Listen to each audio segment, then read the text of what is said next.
Very good morning fifth class. This is Deepti Singh, your Hindi teacher, and this is your book Basant. आप page number open करेंगे 33 page number आप open करेंगे पतंजलि, केवल पढ़ने के लिए। तो ये आपको नॉलेज के लिए है और आप इसके क्वेश्चन आंसर खुद टिक लगाएंगे। आज का काम है सही विकल्प पर सही का निशान लगाइए। पेज नंबर 35 पे दिया हुआ है, केवल 4 क्वेश्चन आपको काम करने हैं। और चलिए पढ़ते हैं। भारत के महान पुरुषों में पतंजलि का नाम विद्वान बड़े आदर से लेते हैं।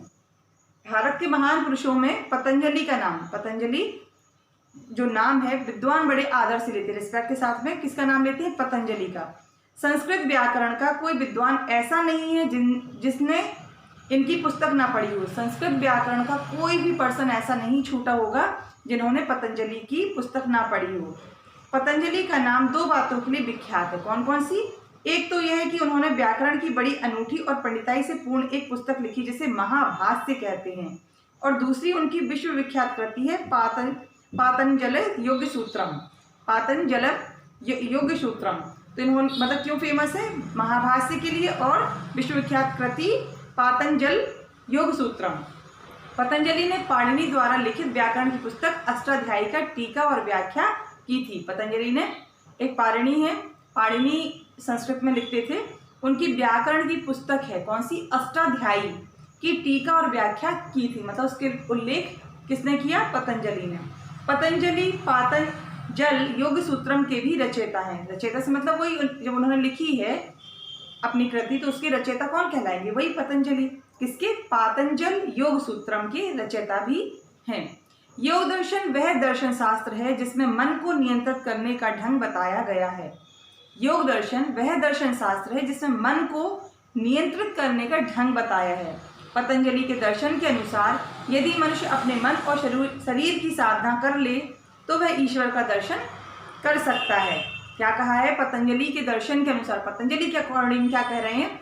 यदि मनुष्य अपने मन और शरीर की साधना कर ले, योग कर ले, अभ्यास कर ले तो ईश्वर का दर्शन कर सकता है, यानी कि भगवान को प्राप्त कर सकता है। कुछ विद्वानों का मत है कि पातंजल योग सूत्रम के रचयिता पतंजलि और महाभाष्य के रचयिता पतंजलि 2 अलग अलग व्यक्ति हैं। अभी कहा कि दोनों चीजों पतंजलि ने ही लिखी हैं, लेकिन अब कह रहे हैं पातंजल योग सूत्रम के रचयिता और महाभाष्य के रचयिता पतंजलि 2 अलग अलग व्यक्ति थे।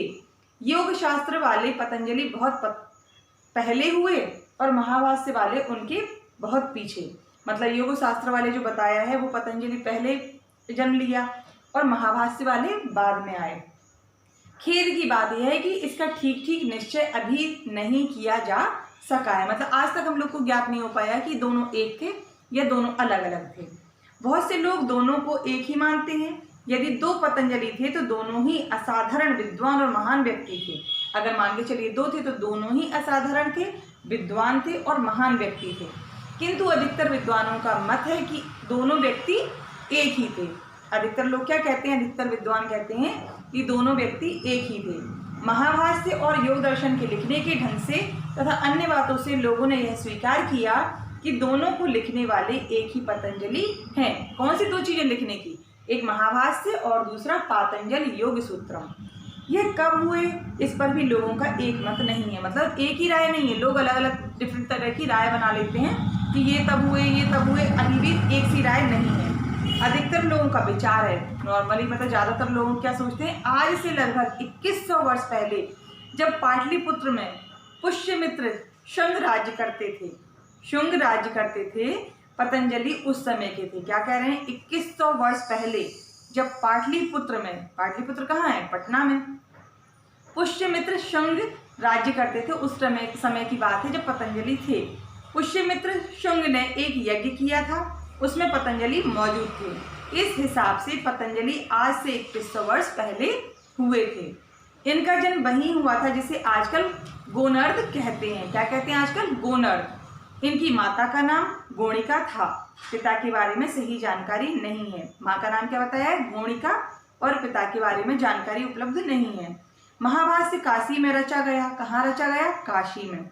काशी में एक स्थान है जिसे नाग कुआं कहते हैं। क्या कहते हैं? नाग कुआं। उसी के समीप यह रहते थे। आज भी नाग पंचमी के दिन इस कुएं के पास अनेक पंडित तथा विद्यार्थी एकत्र होते हैं और संस्कृत व्याकरण के संबंध में वार्ता करते हैं, मतलब बातें करते हैं।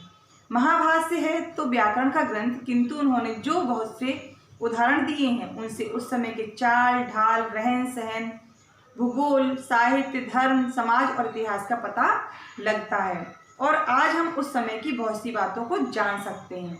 तो आज हमने पढ़ा इतना। नेक्स्ट वीडियो में हम लोग इस चैप्टर को कंप्लीट करेंगे। आप पूरा चैप्टर पढ़िए, क्वेश्चन आंसर सर्च कीजिए और सेंड कीजिए बुक में पेंसिल से भरकर। Okay, thank you.